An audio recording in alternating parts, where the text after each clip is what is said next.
ਵਾਹਿਗੁਰੂ ਜੀ ਕਾ ਖਾਲਸਾ ਵਾਹਿਗੁਰੂ ਜੀ ਕੀ ਫਤਿਹ। ਮੈਂ ਤੁਹਾਡੀ ਹੋਸਟ ਨੀਲਮ ਕੌਰ ਤੇ ਮੈਂ ਟੀਵੀ 84 ਦੇ ਸਾਰੇ ਦਰਸ਼ਕਾਂ ਦਾ ਨਿੱਘਾ ਸਵਾਗਤ ਕਰਦੀ ਹਾਂ ਪ੍ਰੋਗਰਾਮ ਸੱਚੋ ਸੱਚ ਵਿੱਚ। ਰੋਜ਼ਾਨਾ ਦੀ ਤਰ੍ਹਾਂ ਤੁਹਾਡੇ ਤੇ ਸਾਡੇ ਹਰਮਨ ਪਿਆਰੇ ਡਾਕਟਰ ਅਮਰਜੀਤ ਸਿੰਘ ਜੀ ਮੇਰੇ ਨਾਲ ਬੈਠੇ ਹੋਏ ਨੇ। ਆਓ ਨਾਲ ਮਿਲ ਕੇ ਪ੍ਰੋਗਰਾਮ ਸ਼ੁਰੂ ਕਰਦੇ ਹਾਂ। ਜੀ ਡਾਕਟਰ ਸਾਹਿਬ, welcome to our show. Thank you so much. ਜੀ ਡਾਕਟਰ ਸਾਹਿਬ, ਅੱਜ 30 ਦਸੰਬਰ 2014 15 ਪੋਹ ਨਾਨਕਸ਼ਾਹੀ ਸੰਮਤ 546 ਦਾ ਦਿਨ ਹੈ। ਤੇ ਡਾਕਟਰ ਸਾਹਿਬ, ਮੈਂ ਇਸ ਤੋਂ ਪਹਿਲਾਂ ਕਿ ਆਪਣੇ ਦਰਸ਼ਕਾਂ ਵੱਲੋਂ ਆਈਆਂ ਈਮੇਲ ਤੇ ਮੈਸੇਜ ਨੂੰ ਪੜਾਂ, ਤੁਸੀਂ ਸਾਡੇ ਦਰਸ਼ਕਾਂ ਨੂੰ ਦੱਸੋ ਅੱਜ ਦਾ ਕੋਈ ਅਹਿਮ ਇਸ਼ੂ। ਅੱਜ ਦੇ ਇਸ ਸੈਕਸ਼ਨ ਦੇ ਲਈ ਮੈਂ 2 ਇਸ਼ੂ ਪਿਕ ਕੀਤੇ ਨੇ ਜੀ। ਪਰ ਮੈਂ ਇਹ ਸ਼ੁਰੂ ਦੇ ਵਿੱਚ ਹੀ ਦੱਸ ਦਿਆਂ ਕਿ ਕੱਲ 31 ਦਸੰਬਰ ਜਿਹੜਾ ਕਿ 2014 ਦਾ ਆਖਰੀ ਦਿਨ ਹੈ ਜੀ, ਤੇ ਬਹੁਤ ਸਾਰੇ ਗੁਰਦੁਆਰਾ ਸਾਹਿਬਾਨ 'ਚ ਦੁਨੀਆ ਭਰ ਦੇ ਵਿੱਚ 2014 ਨੂੰ ਅਲਵਿਦਾ ਕਹਿਣ ਔਰ 2015 ਨੂੰ ਖੁਸ਼ ਆਮਦੀਦ ਕਹਿਣ ਦੇ ਲਈ ਸਮਾਗਮ ਹੁੰਦੇ ਨੇ। ਜੀ।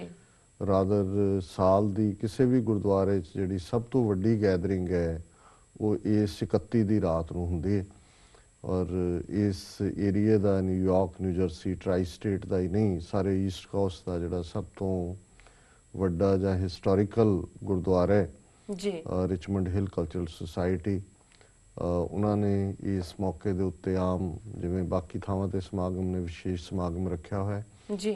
ਔਰ ਉਸ ਸਮਾਗਮ ਨੂੰ ਸੰਬੋਧਨ ਕਰਨ ਦੇ ਲਈ ਉਹਨਾਂ ਨੇ ਮੈਨੂੰ ਇਨਵਾਈਟ ਕੀਤਾ। ਤੇ ਸਾਡੀ ਟੀਵੀ 84 ਦੀ ਸਾਰੀ ਟੀਮ ਆਲਮੋਸਟ 2.5 ਘੰਟੇ 9:30 ਤੋਂ 12 ਵਜੇ ਤੱਕ ਇਸ ਫੰਕਸ਼ਨ ਨੂੰ ਕਵਰ ਵੀ ਕਰੇਗੀ, ਜਿਹੜੀ ਕਿ ਆਉਣ ਵਾਲੇ ਫਿਰ ਨੈਕਸਟ ਡੇ ਜਨਵਰੀ 1 ਦਿਖਾਇਆ ਜਾਏਗਾ ਜੀ। ਪਰ ਜਿਹੜੀਆਂ ਸਿੱਖ ਸੰਗਤਾਂ ਟਰਾਈ ਸਟੇਟ 'ਚ ਰਹਿੰਦੀਆਂ ਨੇ, ਜੇ ਉਹ ਚਾਹਣ ਉਹਨਾਂ ਦੇ ਹੋਰ ਥਾਵਾਂ 'ਤੇ ਪਰਿਵਾਰਾਂ ਨਾਲ ਪ੍ਰੋਗਰਾਮ ਨਾ ਬਣੇ ਹੋਣ ਤੇ ਰਿਚਮੰਡ ਹਿਲ ਕਲਚਰਲ ਸੁਸਾਇਟੀ ਉਹ ਸਾਡੀ ਟੀਵੀ 84 ਦੀ ਟੀਮ ਨੂੰ ਜੁਆਇਨ ਵੀ ਕਰਨ ਜੀ ਔਰ ਸੰਗਤ ਦਾ ਆਨੰਦ ਵੀ ਮਾਣਨ। ਸੋ ਇਹ ਮੈਂ ਅਨਾਉਂਸਮੈਂਟ ਹੈ ਜੀ। ਜਿਹੜੇ 2 ਇਸ਼ੂ ਅੱਜ ਅਸੀਂ ਵਿਚਾਰ ਅਧੀਨ ਲਿਆਂਦੇ ਨੇ ਉਹਨਾਂ ਦੇ ਵਿੱਚ ਲਗਭਗ 13 ਸਾਲ ਬਾਅਦ NATO, north Atlantic treaty organisations, ਜਿਹੜੀ ਕਿ ਅਮਰੀਕਾ ਤੇ 9/11 ਦੇ ਅਟੈਕ ਹੋਣ ਤੋਂ ਬਾਅਦ ਯੂਨਾਈਟਿਡ ਨੇਸ਼ਨਸ ਸਿਕਿਉਰਿਟੀ ਕੌਂਸਲ ਦੇ ਰੈਜ਼ੋਲੂਸ਼ਨ ਦੇ ਨਾਲ ਅਫਗਾਨਿਸਤਾਨ ਦੇ ਉੱਤੇ ਜਿਹੜੀ ਹੈ ਹਮਲਾਵਰ ਹੋਈਆਂ ਸੀ ਨੈਟੋ ਫੋਰਸਿਸ, ਅਮਰੀਕਨ ਫੋਰਸਿਸ। ਇੱਕ ਸਟੇਜ 'ਤੇ ਉਹਨਾਂ ਦੀ ਗਿਣਤੀ ਜਿਹੜੀ ਹੈ ਲਗਭਗ 1,70,000 ਤੱਕ ਪਹੁੰਚ ਗਈ ਸੀ, ਜਿਹੜੀ ਆਫੀਸ਼ੀਅਲ ਫਿਗਰ ਬਾਹਰ ਆਈ ਜੀ, ਜਿਨ੍ਹਾਂ ਦਾ ਮੁੱਖ ਮੰਤਵ ਤਾਂ ਬੇਸ਼ੱਕ ਬਿਗਨਿੰਗ ਦੇ ਵਿੱਚ ਮਿਸ਼ਨ ਓਸਾਮਾ ਸੀ ਕਿ ਓਸਾਮਾ ਨੂੰ ਮਾਰਨਾ, ਪਰ ਉਹਦੇ ਲਈ ਵੀ ਉਹਨਾਂ ਨੂੰ ਲਗਭਗ 9-10 ਸਾਲ ਲੱਗ ਗਏ ਕਿ ਅਲਟੀਮੇਟਲੀ ਉਹਨਾਂ ਨੂੰ ਪਾਕਿਸਤਾਨ ਦੇ ਵਿੱਚ ਹੀ ਹਿੱਟ ਕੀਤਾ। ਲੇਕਿਨ ਇੱਕ ਮੰਤਵ ਜਿਹੜਾ ਇਹ ਵੀ ਸੀ ਕਿ ਅਸੀਂ ਅਫਗਾਨਿਸਤਾਨ ਦੇ ਵਿੱਚ, ਜਿੱਥੇ ਕਿ ਉਦੋਂ ਤਾਲਿਬਾਨ ਦੀ ਹਕੂਮਤ ਸੀ, ਬੇਸ਼ੱਕ ਤਾਲਿਬਾਨ ਸਰਕਾਰ ਦਾ ਸਿੱਧੇ ਤੌਰ 'ਤੇ 9/11 ਦੇ ਨਾਲ ਕੋਈ ਜਿਹੜਾ ਹੈ ਉਹ ਨਹੀਂ ਸੀ ਕੋਈ ਸਾਜ਼ਿਸ਼, ਲੇਕਿਨ ਕਿਉਂਕਿ ਓਸਾਮਾ ਜਿਹੜਾ ਕਿ ਅਲ-ਕਾਇਦਾ ਜਥੇਬੰਦੀ ਦੇ ਨਾਲ ਜਿਸ ਨੇ ਪੱਛਮੀ ਜਗਤ ਨੂੰ ਔਰ ਅਮਰੀਕਾ ਨੂੰ ਦੁਸ਼ਮਣ ਐਲਾਨਿਆ ਹੋਇਆ ਸੀ, ਉਸ ਨੇ ਉੱਥੇ ਪਨਾਹ ਲਈ ਹੋਈ ਸੀ ਅਫਗਾਨਿਸਤਾਨ ਦੇ ਵਿੱਚ, ਜਾਂ ਉਸ ਦਾ ਸਾਰਾ ਜਿਹੜਾ ਸਟਰਕਚਰ ਹੈ ਉਹਦਾ ਵੱਡਾ ਹਿੱਸਾ ਉੱਥੇ ਸੀ। ਸੋ ਅਮਰੀਕਾ ਔਰ UN ਨੇ ਕਾਫੀ ਅਲਟੀਮੇਟਮ ਦਿੱਤੇ ਤਾਲਿਬਾਨ ਸਰਕਾਰ ਨੂੰ, ਕਿਉਂਕਿ ਤਾਲਿਬਾਨ ਦੀ ਸਰਕਾਰ ਉੱਥੇ ਲਗਭਗ 4 ਸਾਲ ਚੱਲੀ ਹੈ 1996 ਤੋਂ 2001 ਤੱਕ, 5 ਸਾਲ। ਔਰ ਉਹਨਾਂ ਨੂੰ ਜਿਹੜੀ ਹੈ ਅਪੀਲ ਕੀਤੀ ਗਈ ਕਿ ਵੀ ਇਹਨੂੰ ਸਾਡੇ ਹਵਾਲੇ ਕਰੋ ਜਾਂ ਇਸ ਨੂੰ ਕਹੋ ਵੀ ਮੁਲਕ ਛੱਡ ਜਾਏ, ਪਰ ਪਠਾਣਾ ਦਾ ਆਪਣਾ ਕਬੀਲਾ ਜਿਹੜੇ ਕਾਨੂੰਨ ਨੇ ਜਾਂ ਕਬੀਲਿਆਂ ਦੇ ਆਪਣੇ ਪ੍ਰਾਹੁਣਚਾਰੀ ਦੇ ਪੈਰਾਮੀਟਰ ਨੇ, ਸੋ ਉਹਨਾਂ ਨੇ ਇਨਕਾਰ ਕਰ ਦਿੱਤਾ ਔਰ ਨਤੀਜੇ ਦੇ ਤੌਰ 'ਤੇ ਫਿਰ ਫੁੱਲ ਸਕੇਲ ਧਾਵਾ ਹੋਇਆ। ਸੋ ਇਹ 13 ਸਾਲ ਪੂਰੇ ਹੋ ਗਏ ਨੇ ਜੀ। ਔਰ ਜਿਹੜੀ ਲੇਟੈਸਟ ਖਬਰ ਹੈ ਕਿ ਬੜਾ ਲੋ ਕੀ ਫੰਕਸ਼ਨ ਉਹਨਾਂ ਨੇ ਕੀਤਾ ਔਰ ਪ੍ਰੈਜ਼ੀਡੈਂਟ ਓਬਾਮਾ ਨੇ ਪਹਿਲਾਂ ਹੀ ਐਲਾਨ ਕੀਤਾ ਸੀ ਕਿ 2014 'ਚ ਅਮਰੀਕੀ ਫੌਜਾਂ ਉੱਥੋਂ ਨਿਕਲ ਆਉਣਗੀਆਂ। ਸੋ ਉਹਨਾਂ ਨੇ ਪਿਛਲੇ ਦਿਨਾਂ 'ਚ 2 ਦਿਨ ਪਹਿਲਾਂ ਬੜਾ ਲੋ ਕੀ ਫੰਕਸ਼ਨ ਕਰਕੇ, ਜਿਸ ਦੀ ਕਿਤੇ ਬਾਹਰ ਖਬਰ ਵੀ ਨਹੀਂ ਨਿਕਲੀ, ਜਿਹੜਾ ਨੈਟੋ ਦਾ ਝੰਡਾ ਸੀ ਉਹ ਲਾਇਆ ਕਾਬਲ 'ਚੋਂ ਔਰ ਇੱਕ ਸਪੈਸ਼ਲ ਫੋਰਸ ਦਾ ਝੰਡਾ ਜਿਹੜਾ ਹੈ ਉਹ ਲਾਇਆ, ਕਿਉਂਕਿ 13,000 ਦੇ ਕਰੀਬ ਜਿਹੜੇ ਟਰੂਪਸ ਨੇ ਉਹ ਅਫਗਾਨਿਸਤਾਨ 'ਚ ਰਹਿਣਗੇ। ਉਹਨਾਂ ਨੇ ਕਿਹਾ ਜੀ ਕਿ ਉਹ ਕਿਸੇ ਵੀ ਸਿੱਧੇ ਹਮਲੇ ਦੇ ਵਿੱਚ ਸ਼ਾਮਲ ਨਹੀਂ ਹੋਣਗੇ, ਪਰ ਉਹ ਜਿਹੜੀ 2.5 ਲੱਖ ਦੇ ਕਰੀਬ ਅਫਗਾਨਾਂ ਦੀ ਫੌਜ ਹੈ ਉਸ ਨੂੰ ਟ੍ਰੇਨਡ ਕਰਨਗੇ ਜੀ। ਸੋ ਇਸ ਲੋ ਲਾਈਂਗ ਜਿਹੜਾ ਲੋ ਲੈਵਲ ਫੰਕਸ਼ਨ ਦੀ ਖਬਰ ਵੀ ਜਦੋਂ ਆਈ ਤੇ ਫਿਰ ਤਾਲਿਬਾਨ ਦਾ ਜਿਹੜਾ ਅੱਜ ਕੱਲ੍ਹ ਉੱਥੇ ਪੂਰਾ ਬੋਲਬਾਲਾ ਹੈ, ਆਲਮੋਸਟ ਅਫਗਾਨਿਸਤਾਨ ਦੇ ਉੱਤੇ ਵਰਚੁਅਲੀ ਤਾਂ ਕਬਜ਼ਾ ਉਹਨਾਂ ਦਾ ਹੀ ਹੈ। ਬਹੁਤ ਸਾਰੇ ਜਿਹੜੇ ਅਮਰੀਕਨ ਜਾਂ ਨੈਟੋ ਟਰੂਪਸ ਵੀ ਨੇ, ਇਹਨਾਂ ਨੇ ਬੜੀਆਂ ਆਪਣੀਆਂ ਸੇਫ ਬਿਲਡਿੰਗਸ ਬਣਾਈਆਂ ਹੋਈਆਂ, ਉਹਨਾਂ ਦੇ ਵਿੱਚ ਹੀ ਬੈਠੇ ਨੇ ਅੰਦਰ, ਜਦੋਂ ਕਿਤੇ ਬਾਹਰ ਵੀ ਨਿਕਲਦੇ ਨੇ ਇਹਨਾਂ ਦੇ ਉੱਤੇ ਅਟੈਕ ਹੁੰਦਾ। ਔਰ ਸਭ ਤੋਂ ਜ਼ਿਆਦਾ ਕੈਜੂਅਲਟੀਜ਼ ਜਿਹੜੀਆਂ ਨੇ ਇਸ ਸਾਲ ਦੇ ਵਿੱਚ ਹੀ ਸਿਵੀਲੀਅਨ ਕੈਜੂਅਲਟੀਜ਼ ਹੋਈਆਂ।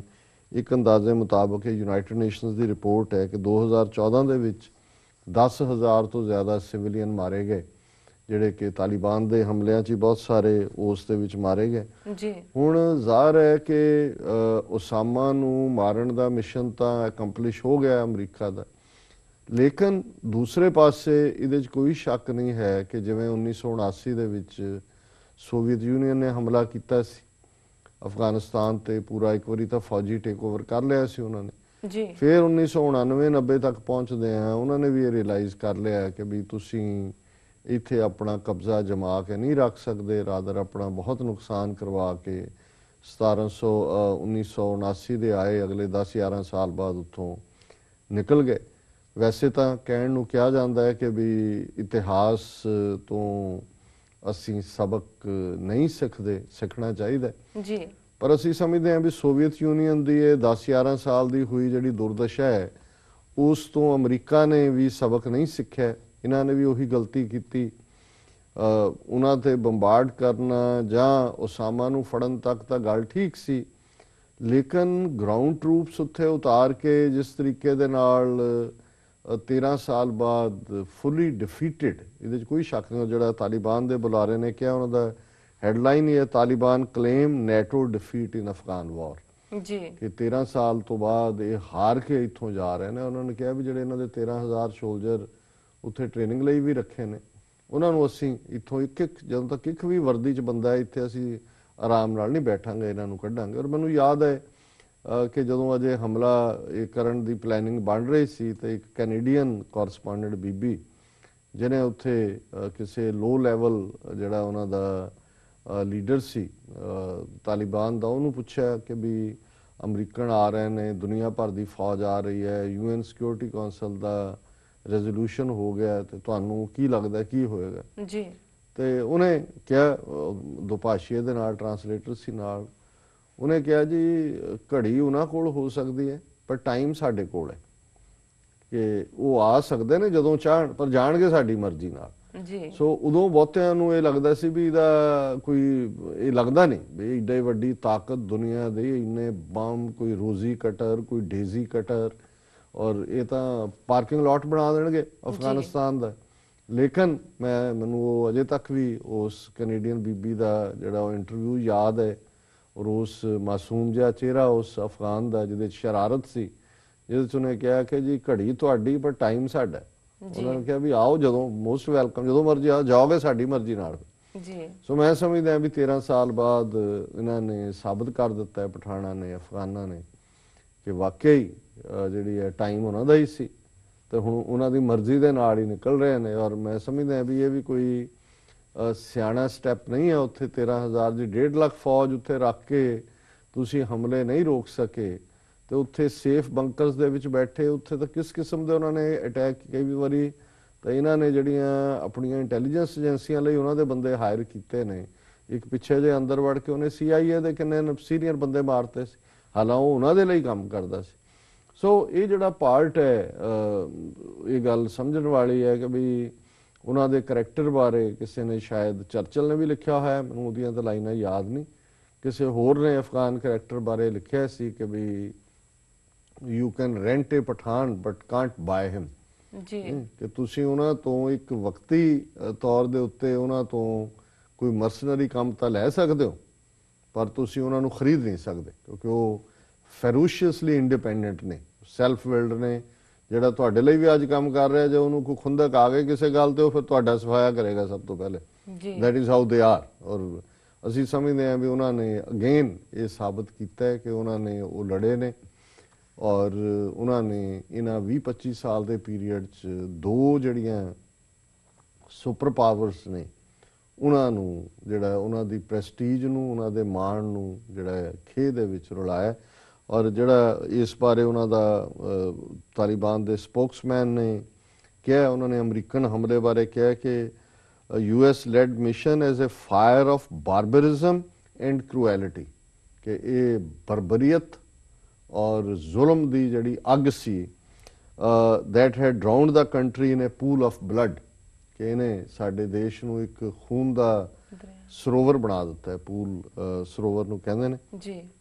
ਔਰ ਅੰਗਰੇਜ਼ੀ ਚ ਉਹਨਾਂ ਨੇ ਕਿਹਾ ਵੀ ਜਿਹੜਾ ਨੈਟੋ ਨੇ ਉੱਥੇ ਆਪਣੀ ceremony, we consider this step a clear indication of their defeat and disappointment. ਉਹਨੇ ਕਿਹਾ ਇਹਨਾਂ ਦੇ ਡਿਫੀਟ ਇਹ ਹੈ ਵੀ ਇਹ ਵੀ ਨਹੀਂ ਡੇਅਰ ਕਰ ਸਕੇ ਕਿ 13 ਸਾਲ ਬਾਅਦ ਇੱਕ ਫੰਕਸ਼ਨ ਐਡਵਰਟਾਈਜ਼ ਕਰਕੇ ਓਪਨ ਕਰਕੇ ਕਰਨ ਕਿ ਵੀ ਇਹ ਆਪਣੇ ਆਪ ਦੇ ਵਿੱਚ ਇਸ ਗੱਲ ਦਾ ਸਬੂਤ ਹੈ। America it's invading allies along with all international arrogant organizations have been handed a clear-cut defeat in this lopsided war, ਕਿ ਇਹ ਵਾਰ ਭਾਵੇਂ ਅਸਾਮੀ ਸੀ, ਉਹ ਕਿੰਨੇ ਤਾਕਤਵਰ ਸੀ, ਅਸੀਂ ਬਹੁਤ ਮਾੜੇ ਸੀ, ਲੇਕਿਨ ਅਮਰੀਕਾ ਉਸ ਦੇ ਸਾਰੇ ਸਾਥੀ ਔਰ ਸਾਰੀ ਜਿਹੜੀਆਂ ਇੰਟਰਨੈਸ਼ਨਲ ਐਰੋਗੈਂਟ ਹੰਕਾਰੀਆਂ ਹੋਈਆਂ ਜਥੇਬੰਦੀਆਂ ਸੀ, ਉਹਨਾਂ ਨੂੰ ਅਸੀਂ ਕਲੀਅਰ ਕੱਟ ਜਿਹੜੀ ਆ ਉਹ ਡਿਫੀਟ ਦਿੱਤੀ ਹੈ। ਔਰ ਇਸ ਦੇ ਨਾਲ ਹੀ ਉਹਨਾਂ ਨੇ ਉਸ ਗਰੁੱਪ ਨੇ ਕਿਹਾ ਇਨ ਦਾ and we will work for the establishment of a pure Islamic state by expelling the remaining invading forces unconditionally, ਕਿ ਬਿਨਾਂ ਸ਼ਰਤ ਇਥੋਂ ਹਰ ਇੱਕ ਨੂੰ ਜਾਣਾ ਪਏਗਾ ਔਰ ਅਸੀਂ ਇਸਲਾਮਿਕ ਸਟੇਟ ਬਣਾਵਾਂਗੇ। ਔਰ ਨਾਲ ਹੀ ਉਹਨੇ ਕਿਹਾ ਕਿ we will continue jihad and struggle so long as a single foreigner remains in Afghanistan in a military uniform, ਕਿ ਸਾਡਾ ਜਿਹਾਦ ਜਾਰੀ ਰਹੇਗਾ ਜਦੋਂ ਤੱਕ ਇੱਕ ਵੀ ਵਰਦੀਧਾਰੀ ਜਿਹੜਾ ਗੈਰ ਮੁਲਕੀ ਬੰਦਾ ਹੈ ਉਹ ਸਾਡੀ ਧਰਤੀ ਤੇ ਮੌਜੂਦ ਹੈ। ਸੋ ਅਸੀਂ ਇੱਕ ਪਾਸੇ ਸਮਝਦੇ ਹਾਂ ਵੀ ਚਲੋ ਇੱਕ ਗੱਲ ਚੰਗੀ ਹੈ ਕਿ ਇਸ ਵਾਰ ਦਾ ਉੱਥੇ ਖਾਤਮਾ ਹੋਇਆ, ਐਂਡ ਹੋਇਆ, ਅਮਰੀਕਨ ਹੋਣ, ਬਾਹਰਲੇ ਮੁਲਕਾਂ ਦੇ ਹੋਣ, ਆਪਣੇ ਘਰਾਂ ਚ ਆਉਣਗੇ, ਆਪਣੇ ਪਰਿਵਾਰਾਂ ਚ ਆ ਕੇ ਬੈਠਣਗੇ, ਕਿਉਂਕਿ ਇਹ ਹੁਣ ਬਹੁਤ ਪ੍ਰੋਲੋਂਗ ਵਾਰ ਹੋ ਗਈ ਸੀ ਔਰ ਇਹਦੀ ਕੋਈ ਸੈਂਸ ਵੀ ਨਹੀਂ ਸੀ ਬਣਦੀ। ਉਸਾਮਾ ਦੇ ਕਾਬੂ ਆਉਣ ਤੱਕ ਤਾਂ ਠੀਕ ਸੀ, ਉਸ ਤੋਂ ਬਾਅਦ ਜਿਹੜਾ ਹੈ ਇਹਦੀ ਕੋਈ ਲੌਜਿਕ ਵੀ ਨਹੀਂ ਸੀ ਬਣਦਾ। ਔਰ ਦੂਸਰਾ ਅਸੀਂ ਸਮਝਦੇ ਹਾਂ ਵੀ ਜਿਸ ਤਰੀਕੇ ਨਾਲ ਅਮਰੀਕਨ ਸਟ੍ਰੈਟਜੀ ਦੇ ਵਿੱਚ ਉੱਥੇ ਡਰੋਨ ਅਟੈਕਸ ਜਿਹੜੇ ਨੇ ਉਹ ਕੀਤੇ ਗਏ ਔਰ ਉਹਦੇ ਥੱਲੇ ਜਿਵੇਂ ਹੁਣ ਫਿਗਰ ਸਾਹਮਣੇ ਆਉਂਦੀਆਂ ਨੇ, ਬਹੁਤ ਸਾਰੀਆਂ ਸਿਵਿਲੀਅਨ ਕੈਜੂਅਲਟੀਜ਼ ਹੋਈਆਂ।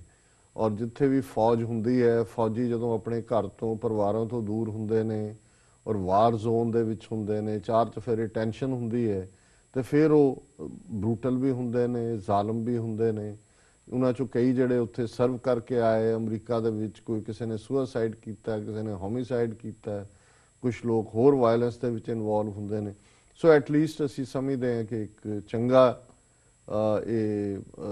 ਇਸ ਨੂੰ ਓਕੇਜਨ ਅਸੀਂ ਕਵਾਂਗੇ ਵੀ ਐਟਲੀਸਟ ਇਹਨਾਂ ਨੇ ਐਂਡ ਕੀਤਾ। ਪਰ ਮੈਂ ਸਮਝਦਾ ਵੀ ਗੱਲ ਇੱਥੇ ਮੁੱਕੇਗੀ ਨਹੀਂ।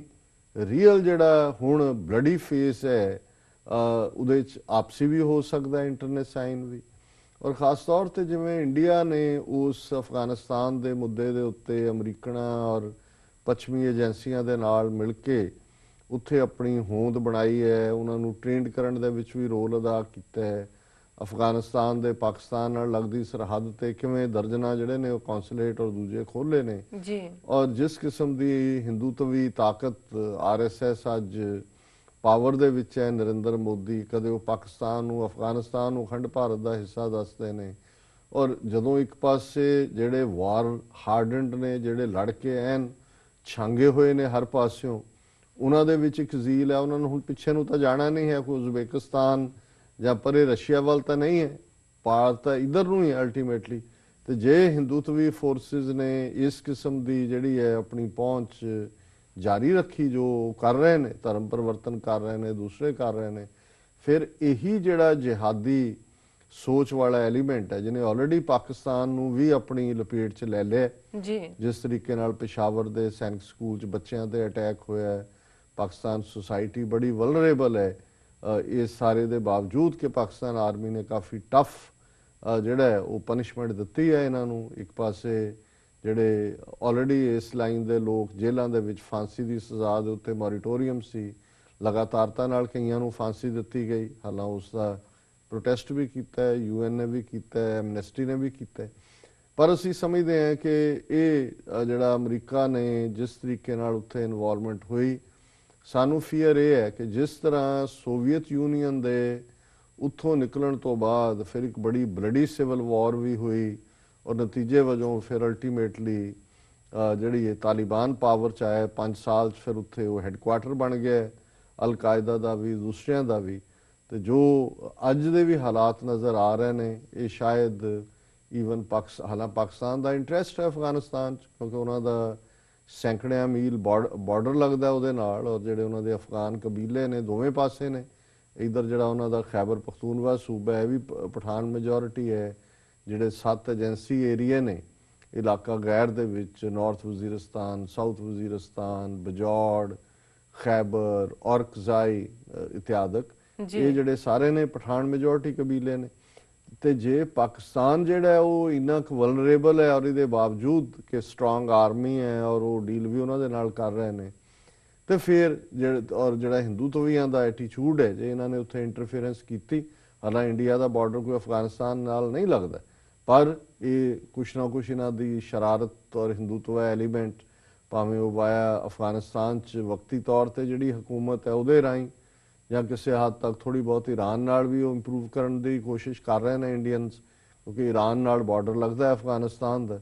ਸੋ ਅਸੀਂ ਇਸ ਬਾਰੇ ਚਿੰਤਾ ਤੋਂ ਰਹਾਂ ਕਿ ਇਹਨਾਂ ਦੇ ਉੱਥੋਂ, ਮੈਨੂੰ ਨਹੀਂ ਲੱਗਦਾ ਵੀ ਇਹ 13,000 ਸੋਲਜਰ ਵੀ ਅਗਲਾ ਸਾਲ ਇਹ ਰੱਖ ਸਕਣ, ਨੁਕਸਾਨ ਕਰਵਾਉਣਗੇ ਨਹੀਂ ਤਾਂ ਜੀ। ਸੋ ਇਹ ਅਸੀਂ ਸਮਝਦੇ ਹਾਂ ਕਿ ਵੀ ਇੰਟਰਨੈਸ਼ਨਲੀ ਇੱਕ ਡਿਵੈਲਪਮੈਂਟ ਹੈ, ਪੋਜ਼ਿਟਿਵ ਵੀ ਹੈ, ਪਰ ਇਸ ਦੇ ਨਾਲ ਕਾਫੀ ਜਿਹੜਾ ਇੱਕ ਖੌਫ ਵੀ ਜੁੜਿਆ ਹੋਇਆ ਜੀ। ਦੂਸਰਾ ਇਸ਼ੂ ਜਿਹੜਾ ਹੈ ਉਹ ਮੁੱਖ ਤੌਰ ਦੇ ਉੱਤੇ ਮੈਂ ਸਮਝਦਾ ਕਿ ਜਿਹੜਾ ਅੱਜ ਹਿੰਦੂਤਵਾ ਵਾਲਿਆਂ ਨੇ ਜਿਸ ਤਰੀਕੇ ਨਾਲ ਇਹ ਕਿ ਇੱਥੇ ਰਹਿਣ ਵਾਲੇ ਸਾਰੇ ਹਿੰਦੂ ਨੇ ਔਰ ਇਹ ਹੋਮੋਜੀਨਸ ਸੁਸਾਇਟੀ ਹੈ, ਇਸ ਦੇ ਉੱਤੇ ਬੜਾ ਅੱਛਾ ਕਾਮੈਂਟ ਕੀਤਾ ਹੈ ਜਿਹੜੇ ਇਸ ਵੇਲੇ ਭਾਰਤ ਦੇ ਵਾਈਸ ਪ੍ਰੈਜ਼ੀਡੈਂਟ ਨੇ, ਉਹਨਾਂ ਨੇ ਅੰਸਾਰੀ ਜੀ। ਉਹਨਾਂ ਨੇ ਇੱਕ ਫੰਕਸ਼ਨ ਜਿਹੜਾ ਸੀ 75th ਸੈਸ਼ਨ ਸੀ ਇੰਡੀਅਨ ਹਿਸਟਰੀ ਕਾਂਗਰਸ ਦਾ, ਜਿਹੜਾ ਕਿ ਦਿੱਲੀ ਦੇ ਵਿੱਚ ਹੋਇਆ, ਔਰ ਉੱਥੇ ਬੋਲਦਿਆਂ ਇਹਨੇ ਅੱਜ ਕੱਲ੍ਹ ਜਿਹੜੇ ਵਾਈਸ ਪ੍ਰੈਜ਼ੀਡੈਂਟ ਹੈ ਪ੍ਰਣਬ ਮੁਖਰਜੀ ਪ੍ਰੈਜ਼ੀਡੈਂਟ ਹੈ, ਐਂਡ ਹਮੀਦ ਜਾਂ ਹਾਮਿਦ ਅੰਸਾਰੀ ਜਿਹੜੇ ਨੇ ਉਹ ਵਾਈਸ ਪ੍ਰੈਜ਼ੀਡੈਂਟ ਨੇ। ਸੋ ਉਹਨੇ ਇਹ ਗੱਲ ਕਹੀ, ਉਹਨੇ ਕਿਹਾ ਕਿ ਜਿਹੜਾ idea of a homogeneous society is problematic, ਕਿ ਜੇ ਅਸੀਂ ਇਹ ਗੱਲ ਕਹੀਏ ਕਿ ਜੀ ਇੰਡੀਆ ਇੱਕ ਹੋਮੋਜੀਨਸ ਸੁਸਾਇਟੀ ਹੈ ਜਿਵੇਂ RSS ਕਹਿੰਦੇ ਨੇ, ਇਹ ਪ੍ਰੋਬਲਮੈਟਿਕ ਹੈ। ਔਰ ਜਿਹੜੀ ਜਿਸ ਕਰਕੇ ਮੈਂ ਇਹਨੂੰ ਪਿਕ ਕੀਤਾ ਡਿਸਕਸ਼ਨ ਦੇ ਲਈ, ਕਿਉਂਕਿ ਇਹ ਫਿਗਰ ਮੈਨੂੰ ਨਹੀਂ ਸੀ ਪਤਾ, ਉਹਨਾਂ ਨੇ ਇਹ ਕਿਹਾ ਕਿ ਐਂਥਰੋਪੋਲੋਜੀਕਲ ਸਰਵੇ ਆਫ ਇੰਡੀਆ ਨੇ ਇਹ ਡਾਟਾ ਦਿੱਤਾ ਹੈ ਕਿ ਭਾਰਤ ਦੇ ਵਿੱਚ 4,635 ਕਮਿਊਨਿਟੀਜ਼ ਨੇ। ਹੁਣ ਤੁਸੀਂ ਕਿੱਦਾਂ ਕਹੋਗੇ ਜੀ ਸਾਰੇ ਹਿੰਦੂ ਨੇ ਜਾਂ ਸਾਰੇ ਜਿਹੜੇ ਨੇ ਉਹਨਾਂ ਦੀ ਇੱਕ ਜ਼ਬਾਨ ਹਿੰਦੀ ਹੈ। ਸੋ ਉਹਨਾਂ ਦਾ ਇਹ ਜਿਹੜੀ ਫਿਗਰ ਹੈ, ਕਿਉਂਕਿ ਜਦੋਂ ਵਾਈਸ ਪ੍ਰੈਜ਼ੀਡੈਂਟ ਐਡਰੈਸ ਕਰ ਰਿਹਾ, ਜ਼ਾਹਰ ਹੈ ਕਿ ਉਹ ਬੜੇ ਰੈਲੇਵੈਂਟ ਡਾਟਾ ਤੇ ਬੇਸਡ ਗੱਲ ਕਰ ਰਹੇ। ਉਹਨਾਂ ਨੇ ਹਮੀਦ ਅੰਸਾਰੀ ਨੇ ਕਿਹਾ, he cautioned against connecting faith and history and propagating a homogeneous national identity when there are over 4,600 communities in the country। ਕਿ ਵੀ ਇਹ ਬੜਾ ਖਤਰਨਾਕ ਹੈ ਕਿ ਅਸੀਂ ਧਰਮ ਔਰ ਇਤਿਹਾਸ ਨੂੰ ਜੋੜਨ ਦੀ ਕੋਸ਼ਿਸ਼ ਕਰ ਰਹੇ ਹਾਂ, ਕਿ ਭਾਰਤ ਨੂੰ ਅਸੀਂ ਹੋਮੋਜੀਨਸ ਸੁਸਾਇਟੀ ਸਾਬਤ ਕਰ ਰਹੇ ਹਾਂ, ਪਰ ਇਹਦੇ ਉਲਟ ਹਕੀਕਤ ਇਹ ਹੈ ਕਿ 4,600 ਤੋਂ ਜ਼ਿਆਦਾ ਕਮਿਊਨਿਟੀਜ਼ ਭਾਰਤ ਦੇ ਵਿੱਚ ਰਹਿੰਦੀਆਂ ਨੇ। ਦੈਨ ਉਹਨਾਂ ਨੇ ਕਿਹਾ ਕਿ over 4,635 communities according to the Anthropological Survey of India is a terse reminder about the care that needs to be taken while putting together the profile of a national identity, Ansari said while inaugurating 75th session of Indian History Congress। ਕਿ 4,635 communities ਜਿਹੜੀਆਂ ਨੇ ਇਹ ਆਪਣੇ ਆਪ ਦੇ ਵਿੱਚ ਇਸ ਗੱਲ ਦੀ ਯਾਦ ਦਹਾਨੀ ਕਰਾਉਂਦੀਆਂ ਨੇ ਕਿ ਤੁਸੀਂ ਨੈਸ਼ਨਲ ਆਈਡੈਂਟੀਟੀ ਦੇ ਸਵਾਲ ਨੂੰ ਇੰਨੀ ਲਾਈਟਲੀ ਨਹੀਂ ਲੈ ਸਕਦੇ ਕਿ ਜੀ ਇਹ ਇੱਕ ਆਈਡੈਂਟੀਟੀ ਹੈ ਜੀ। The global scene in modern times has been replete with complexities and tensions of what has been called the national question। ਕਿ ਅੱਜ ਜਦੋਂ ਅਸੀਂ ਦੁਨੀਆ ਦੇ ਵਿੱਚ ਇਹ ਦੇਖ ਰਹੇ ਹਾਂ ਕਿ ਇਸ ਦੇ ਨਾਲ ਬਹੁਤ ਉਲਝਣਾਂ ਪੈਦਾ ਹੋਣਗੀਆਂ ਜਾਂ ਹੁੰਦੀਆਂ ਨੇ ਕਿ ਤੁਸੀਂ ਨੈਸ਼ਨਲ ਕੁਐਸਚਨ ਕਿਹਨੂੰ ਕਹਿੰਦੇ ਹੋ। We live in a world of nation states, but the idea of a homogeneous nation state is clearly problematic। ਕਿ ਬੇਸ਼ੱਕ ਨੇਸ਼ਨ ਸਟੇਟਸ ਨੇ ਦੁਨੀਆ ਦੇ ਵਿੱਚ, ਪਰ ਨੇਸ਼ਨ ਸਟੇਟਸ ਦੇ ਵਿੱਚ ਡਾਈਵਰਸਿਟੀ ਹੈ। ਤੁਸੀਂ ਇਵਨ ਅਮਰੀਕਾ, ਜਦੋਂ ਇਹ ਕਿਹਾ ਜਾਂਦਾ ਹੈ ਕਿ ਜੀ ਅਮਰੀਕਾ 'ਚ 200 ਤੋਂ ਜ਼ਿਆਦਾ ਐਥਨੀਸਿਟੀਜ਼ ਨੇ, ਸੋ ਅਮਰੀਕਾ ਨੇ ਨਹੀਂ ਕਦੇ ਕਿਹਾ ਕਿ ਜੀ ਸਾਡੀ ਆਈਡੈਂਟੀਟੀ ਕ੍ਰਿਸਚਨ ਹੈ ਜੀ, ਜਾਂ ਸਾਡੀ ਆਈਡੈਂਟੀਟੀ ਗੋਰਾ ਹੈ ਜੀ, ਕਿਉਂਕਿ 80% ਇੱਥੇ ਗੋਰੇ ਰਹਿੰਦੇ ਨੇ। ਇਸੇ ਤਰ੍ਹਾਂ ਇਹ, ਔਰ ਇਹ ਬਿਲਕੁਲ ਠੀਕ ਕਿਹਾ ਹਾਮਿਦ ਅੰਸਾਰੀ ਨੇ ਕਿ ਵੀ ਇਹ ਈਵਨ ਜਿਹੜੀਆਂ ਨੇਸ਼ਨ ਸਟੇਟਸ ਯੂਰਪ ਦੇ ਵਿੱਚ ਕੋਈ ਕਲੇਮ ਨਹੀਂ ਕਰ ਸਕਦਾ। ਇੰਗਲੈਂਡ ਗੋਰਿਆਂ ਦਾ ਦੇਸ਼ ਹੈ, ਸਦੀਆਂ ਤੋਂ ਹੈ, ਪਰ ਉਹ ਕਦੇ ਉਹਨਾਂ ਦੀ ਪਾਰਲੀਮੈਂਟ ਜਾਂ ਦੂਸਰੀ ਇਹ ਕਹਿੰਦੀ ਹੈ ਜੀ ਕਿ ਅਸੀਂ ਗੋਰਾ ਔਰ ਐਂਗਲੀਕਨ ਚਰਚ ਵਾਲਾ ਦੇਸ਼ ਹੈ। ਉਹਨਾਂ ਨੂੰ ਪਤਾ ਹੈ ਕਿ ਵੀ ਕਿੰਨੇ ਨੈਸ਼ਨੈਲਿਟੀਜ਼ ਦੇ ਲੋਕ ਆਉਂਦੇ ਰਹੇ, ਵਸਦੇ ਰਹੇ, ਭਾਵੇਂ ਇਹ ਰੂਲਰ ਸੀ ਦੇ ਬਾਵਜੂਦ। ਇਹ ਬਿਲਕੁਲ ਠੀਕ ਗੱਲ ਹੈ ਕਿ ਵੀ ਹਿਸਟਰੀ ਔਰ ਧਰਮ ਇਹ ਦੋ ਚੀਜ਼ਾਂ ਨੇ। ਧਰਮ ਦੀ ਆਪਣੀ ਹਿਸਟਰੀ ਹੁੰਦੀ ਹੈ, ਉਹ ਤੁਸੀਂ ਧਰਮ ਦਾ ਇਤਿਹਾਸ ਅਸੀਂ ਦੁਹਰਾਉਂਦੇ ਹਾਂ, ਰੋਜ਼ਾਨਾ ਅਰਦਾਸ ਦੁਹਰਾਉਂਦੇ ਹਾਂ, ਪਰ ਇੱਥੇ ਜੇ ਕੋਈ ਧਰਮ ਉਸ ਖਿੱਤੇ ਦੇ ਲੋਕਾਂ ਦੇ ਉੱਤੇ ਆ ਕੇ ਕਹੇ ਜੀ ਤੁਹਾਡੀ ਆਈਡੈਂਟੀਟੀ ਇਹ ਹੈ, ਇਹ ਜਿਹੜੀ ਹੈ ਇਹ ਅਨਐਕਸੈਪਟੇਬਲ ਹੈ ਔਰ ਪ੍ਰੋਬਲਮੈਟਿਕ ਹੈ।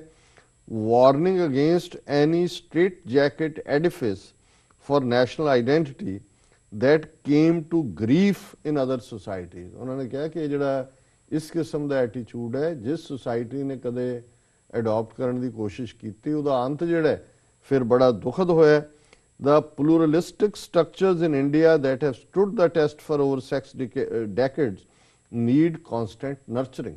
ਕਿ ਭਾਰਤ ਦੇ ਹਵਾਲੇ ਨਾਲ ਵੀ ਪਿਛਲੇ 6 ਦਹਾਕਿਆਂ 'ਚ ਜਿਹੜਾ ਪਲੂਰਲ ਸੁਸਾਇਟੀ ਦਾ ਮਾਡਲ ਹੈ ਉਹ ਸਟੈਂਡ ਕੀਤਾ ਹੈ, ਉਹਨੂੰ ਨਰਚਰ ਕਰਨ ਦੀ ਲੋੜ ਹੈ, ਉਹਨੂੰ ਮਜ਼ਬੂਤ ਕਰਨ ਦੀ ਲੋੜ ਹੈ ਜੀ। ਅੰਸਾਰੀ ਹਾਈਲਾਈਟਡ ਦਾ practical relevance of history and said it helps to learn from mistakes of the past। he asserted that history also cannot be faith based, ਕਿ ਵੀ ਹਿਸਟਰੀ ਨੂੰ ਤੁਸੀਂ ਫੇਥ ਆਧਾਰਿਤ ਨਹੀਂ ਕਰ ਸਕਦੇ। ਔਰ ਉਹਨਾਂ ਨੇ ਕਨਕਲੂਡਿੰਗਲੀ ਕਿਹਾ the domains of two exist separately and conflation doesn't further the cause of either। ਕਿ ਦੋਨਾਂ ਦੇ ਡੋਮੇਨ, ਉਹਨਾਂ ਦੇ ਜਿਹੜਾ ਦਾਇਰਾਕਾਰ ਨੇ ਉਹ ਅੱਡ-ਅੱਡ ਨੇ, ਔਰ ਜੇ ਤੁਸੀਂ ਇਹਨਾਂ ਨੂੰ ਮਿਕਸ ਕਰਨ ਦੀ ਕੋਸ਼ਿਸ਼ ਕਰੋਗੇ ਤੇ ਨਾ ਤੁਸੀਂ ਹਿਸਟਰੀ ਦੀ ਸੇਵਾ ਕਰ ਰਹੇ ਹੋ, ਨਾ ਤੁਸੀਂ ਆਪਣੇ ਫੇਥ ਦੀ ਸੇਵਾ ਕਰ ਰਹੇ ਹੋ। ਔਰ ਅਸੀਂ ਪੂਰੀ ਤਰ੍ਹਾਂ, ਕਿਉਂਕਿ ਇਹ ਕਾਫੀ ਸਕਾਲਰਲੀ ਬੰਦਾ ਹੈ ਹਾਮਿਦ ਅੰਸਾਰੀ, ਔਰ ਮੈਂ ਸਮਝਦਾ ਵੀ ਉਹਨੇ ਇਹ ਕਰੇਜ ਵੀ ਦਿਖਾਇਆ ਕਿ ਵੀ ਜਿਹੜੀ ਹਿਸਟਰੀ ਕਾਂਗਰਸ ਦੇ ਵਿੱਚ ਜਾ ਕੇ ਉਹਨੇ ਇਹ ਆਰਗੂਮੈਂਟ ਦਿੱਤਾ ਹੈ ਕਿ ਵੀ ਇਹ ਕੰਮ ਨਾ ਕਰੋ। ਧਰਮ ਅੱਡ ਚੀਜ਼ ਹੈ, ਹਿਸਟਰੀ ਅੱਡ ਚੀਜ਼ ਹੈ। ਧਰਮ ਦੀ ਆਪਣੀ ਹਿਸਟਰੀ ਹੋ ਸਕਦੀ ਹੈ, ਪਰ ਮਾਡਰਨ ਨੇਸ਼ਨ ਸਟੇਟਸ ਦੇ ਵਿੱਚ ਵੀ ਜਿਹੜੀ ਡਾਈਵਰਸਿਟੀ ਹੈ ਉਹ ਉਹਦੀ ਸਟਰੈਂਥ ਹੈ। ਤੇ ਜੇ ਇਹਨੂੰ ਛੱਡੋਗੇ ਤੇ ਦੋ societies have come to grief. So ਅਸੀਂ ਸਮਝਦੇ ਹਾਂ ਵੀ ਇਹ ਮੋਦੀ ਐਂਡ ਕੰਪਨੀ ਉੱਥੇ ਸੋਗ ਦੀ ਜਿਹੜੀ ਹੈ ਸਫ ਵਿਛਾ ਕੇ ਰਹੇਗਾ ਜੋ ਇਹਨਾਂ ਦਾ ਐਟੀਟਿਊਡ ਹੈ। ਜੀ ਡਾਕਟਰ ਸਾਹਿਬ, ਇਹਨਾਂ ਵਿਸ਼ਿਆਂ ਦੀ ਜਾਣਕਾਰੀ ਦੇਣ ਲਈ ਤੁਹਾਡਾ ਬਹੁਤ ਬਹੁਤ ਧੰਨਵਾਦ। ਇਸ ਦੇ ਨਾਲ ਲੈਣੇ ਬ੍ਰੇਕ। ਵੀਅਰਸ ਤੁਸੀਂ ਇਸ ਤਰ੍ਹਾਂ ਬਣੇ ਰਹੋ, ਮਿਲਦੇ ਹਾਂ ਛੋਟੇ ਵਕਫੇ ਤੋਂ ਬਾਅਦ।